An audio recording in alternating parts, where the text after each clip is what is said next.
আমি অধ্যাপক doctor Mohammad Golam Rabbani, senior consultant, Unico hospital private company limited, 23 green road.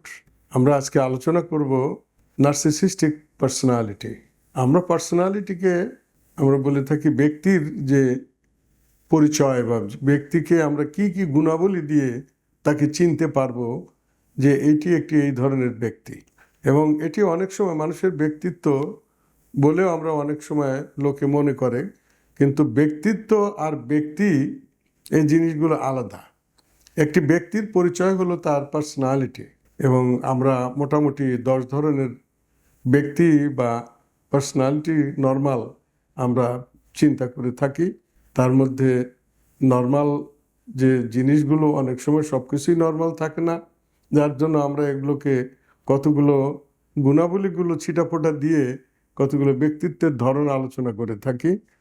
যার মধ্যে যেমন সিজয়েড পার্সোনালিটি, অ্যানানকাস্টিক পার্সোনালিটি বা অবসেসিভ পার্সোনালিটি, তারপরে সাইক্লোথাইমিক পার্সোনালিটি, যে ব্যক্তিগুলো যারা একটি ক্লাবের একদম প্রাণ কেন্দ্রের মতো, তার ভিতরে হাসি উচ্ছলতা যেরকম বেশি, আবার সে অতি দ্রুত দুঃখিত হয়।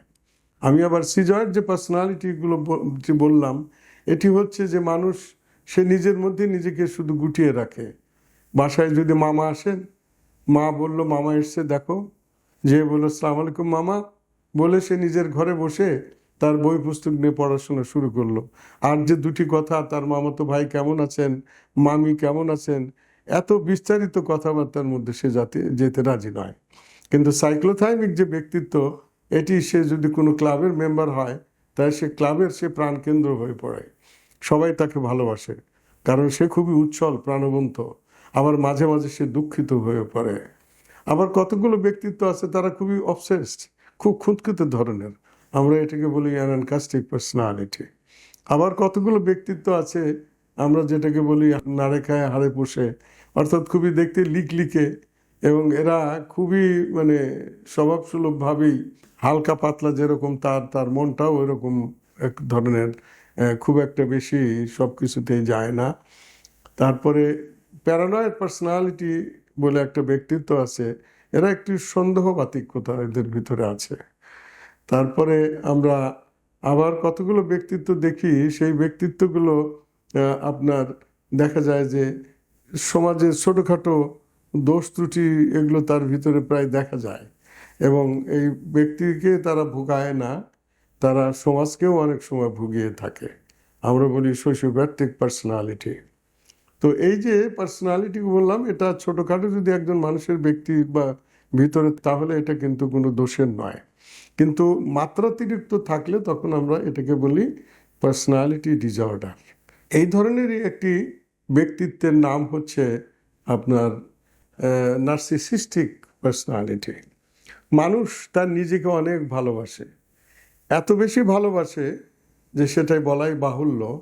কারণ আমরা নিজেকে ভালোবাসি বলেই বোধহয় আমরা সব কিছুর বিনিময়ে আমরা নিজেকে অনেক বড় করতে চাই, অনেক সুন্দর করতে চাই, অনেক সুখী করতে চাই। এবং এটির যে প্রাইমারি যে কম্পোনেন্ট, সেটা হচ্ছে আমরা বলি ইগো, আমি, অহম।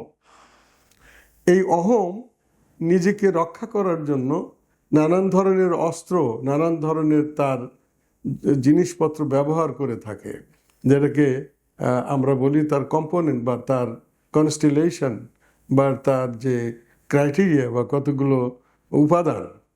তো এই জিনিসগুলো এই নার্সিসিস্টিক ব্যক্তির মধ্যে যা আছে, সেটা হলো তার নিজেকে কিভাবে সে আপনার সুসংহত করবে, এবং সে কিভাবে সারা পৃথিবীর যাবতীয় ভালোবাসাগুলোকে কুক্ষিত করবে, এবং তার উপরে যেন কেউ না যেতে পারে, তাকে কেউ যেন ডাউন না করতে পারে। অর্থাৎ তার ব্যক্তিত্বের আশেপাশে কাছে পিছে কেউ যেতে পারবে না, সে এত বেশি তাকে ভালোবাসে, এবং তার ভালোবাসার জোয়ার সব কিছু ছাপিয়ে তোলে।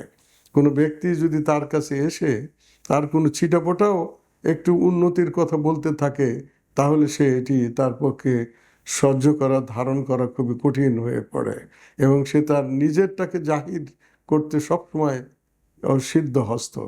এবং তার ভিতরে যে আমিত্ব, বড়ত্ব, মহত্ব, এগুলো জাহির করার প্রবণতা তার খুবই বেশি।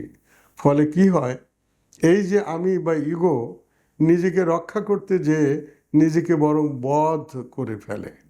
অর্থাৎ তার এই অবস্থা যারা জানে তারা তাকে সবসময় ভয় পায়, এড়িয়ে চলে, এবং এই মাত্রাতিরিক্ত এড়িয়ে চলার কারণে সেও কিন্তু বন্ধুহীন হয়ে পড়ে। কারণ তার চারিপাশে যারা আসতে চায় তারা তাকে ভয়ে ভীতিতে সবসময় এমন একটি অবস্থায় দেয়, সবসময় যারা জানে আবার তারা তার প্রশংসা শুরু করে দেয়।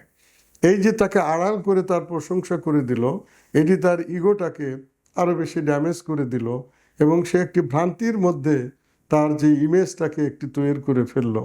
এটাকে কেউ যদি নিচু করতে চায়, এটার ধারে কাছে কেউ যদি আসতে চায়, তাকে যদি কেউ পরিমার্জিত করতে চায়, তাহলেই সর্বনাশ, সে তার পিণ্ডি একদম সেরে শেষ করে দিতে চাইবে।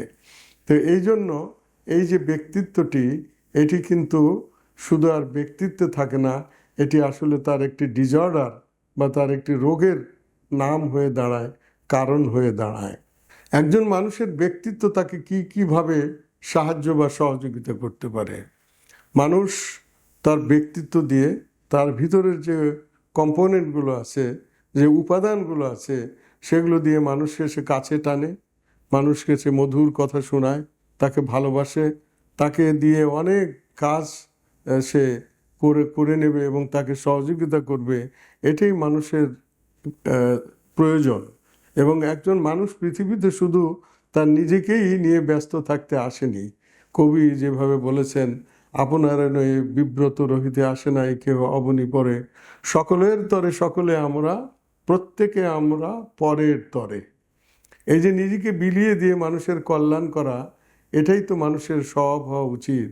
তাহলে এই মানুষটি নিজে মানুষের মধ্যে বেঁচে থাকবে, এবং তার এই যে আলোকিত জীবন, আলোকিত মন, ভালোবাসার যে উদ্গীরণ, এটির দ্বারা মানুষ উদ্ভাসিত হবে, সুশোভিত হবে, এবং তাকে তারা সবাই এক যে ভালো ফুল, একটি সুগন্ধ ফুল যেমন তার সুগন্ধ দ্বারা মানুষকে আকৃষ্ট করে, একজন ভালো মানুষও সেইভাবে আকৃষ্ট করবে।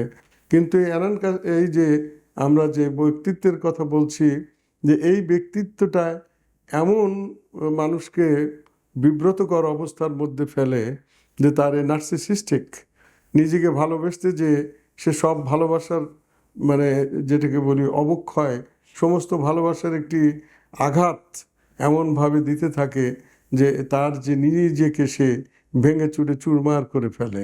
তার ভিতরে যে দাম্ভিকতা, এটা একদম সীমার বাইরে।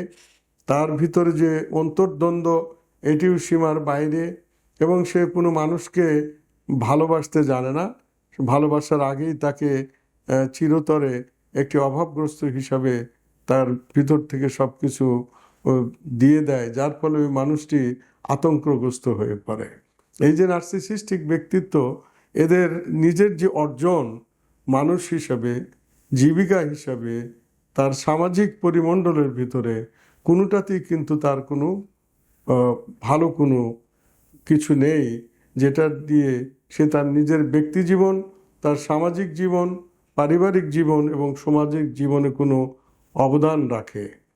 তার ফলে সে যদি ব্যক্তিগতভাবে শত চেষ্টা করেও কোনো একটা মানে আমরা যদি আক্ষরিক অর্থে কোনো একটি অর্জন করে, কোনো ডিগ্রি লাভ করে, বা কোনো প্রতিষ্ঠানের প্রধান হয়, অথবা দিগ্বিজয়ে কোনো কিছু হয়ে যায়, কিন্তু তার এই চরিত্রের যে বৈশিষ্ট্য, এটির ফলে তার সব অর্জন কিন্তু বিষময় হয়ে পড়ে এবং বিসর্জন হয়ে পড়ে। এই যে নার্সিসিস্টিক ব্যক্তিত্ব, এটি বলা যায় যে একই অঙ্গে এত রূপ। দেখে মাঝে মাঝে তাকে মনে হয় যে তার মতো ভালো মানুষ নেই। সে তার নিজের পরিচয়, তার পারিবারিক পরিচয়, তার অবস্থানের পরিচয় খুব সুন্দরভাবে ব্যাখ্যা দান করবেন, কিন্তু যখন আপনি তার মূলে যেতে যাবেন, শিকড়ে যেতে যাবেন, তার কাছ থেকে কিছু আপনি পেতে যাবেন, তখন কিন্তু দেখবেন যে এর ভিতরে আর ঢোকা যাচ্ছে না। এই যে একটি শেলের মধ্যে সে বসবাস করে, যেখানে ছোঁয়া যায় না, ধরা যায় না, এই ধরনের মানুষগুলো আসলে ব্যক্তি জীবনে, পারিবারিক জীবনে, সামাজিক জীবনে কারো কোনো কল্যাণ বয়ে আনতে পারে না। এর জন্য আমরা যখনই বুঝতে পারি যে তার ভিতরে এই ব্যক্তিত্বের সমস্যাটা সৃষ্টি হচ্ছে, তখন থেকেই তাকে সামলানোর জন্য তার যে চারিত্রিক যে বৈশিষ্ট্যগুলো, এটার পরিশোধনের ব্যবস্থা নেওয়া দরকার। এই বিষয়গুলোতে সবচেয়ে বেশি প্রয়োজন হচ্ছে কাউন্সিলিং, সাইকোথেরাপি এবং তার প্র্যাকটিক্যালি, এবং আমরা যেটাকে বলি বিভিন্ন ধরনের সাইকোলজিক্যাল যে অ্যাপ্রোচ আমরা করতে পারি। এখানে আমরা তার যে ক্লাসিক্যাল যে আমরা সাইক্লো অ্যানালাইটিক সাইকোথেরাপি, তারপরে supportive psychotherapy, cognitive behaviour therapy এবং লার্নিং প্যারাডিম ইউজ করে যে সমস্ত থেরাপিগুলো একটি ব্যক্তির ব্যক্তিত্বকে সাজানোর জন্য প্রয়োজন, এই সমস্তগুলোই কিন্তু আমরা তার ক্ষেত্রে প্রয়োগ করতে পারি এবং ধীরে ধীরে সময় নিয়ে আস্তে আস্তে তার অবস্থানকে আমরা অনেক বেশি সুন্দর করে করার চেষ্টা করতে পারি। আসুন, আমাদের যার ভিতরে আপনারা নিজেরা অ্যানালাইসিস করে দেখুন, আপনার ভিতরে যদি এই ধরনের ব্যক্তিত্বের কোনো দূষণ বা ব্যক্তিত্বের কোনো ধরন থেকে থাকে, আপনি যত দ্রুত সম্ভব স্পেশালিস্টের এবং প্রফেশনালের দ্বারস্থ হন, তার কাছ থেকে সহযোগিতা নেন, সেবা নেন এবং আপনি আস্তে আস্তে সুন্দর একটি মানুষে পরিণত হন। ধন্যবাদ।